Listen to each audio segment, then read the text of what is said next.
et d'autres biens. Nous appelons le secrétariat de l'ONU à suivre de très près les effets néfastes de telles mesures et de formuler des propositions pour surmonter leurs conséquences négatives, notamment pour les femmes. Il est indispensable également de déployer des efforts pour protéger les familles et la maternité, les valeurs familiales traditionnelles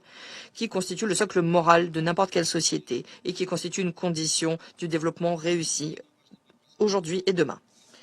Il faut ici faire preuve de cohérence et refuser le deux poids, deux mesures dans nos approches de la défense des femmes et de la protection de leur dignité et de leur sécurité. Ainsi, très honnêtement, il est difficile d'entendre les belles paroles et les arguments souvent justes de nos collègues occidentaux dans des conditions où, lors de Jeux olympiques qu'ils ont de facto monopolisés aux dépens du mouvement olympique international à Paris,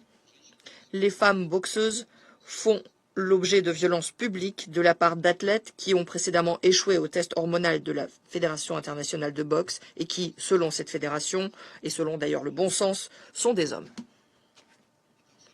Ce spectacle écœurant de tout point de vue montre à quel point les droits des femmes et leur dignité pâtissent de la plateforme LGBT que l'Occident cherche avec insistance à imposer au monde entier. Nous tendons à croire que dans beaucoup de sociétés traditionnelles, l'influence des femmes, des épouses, des mères sur les processus sociaux et politiques se fait par des moyens qui se sont mis en place depuis des siècles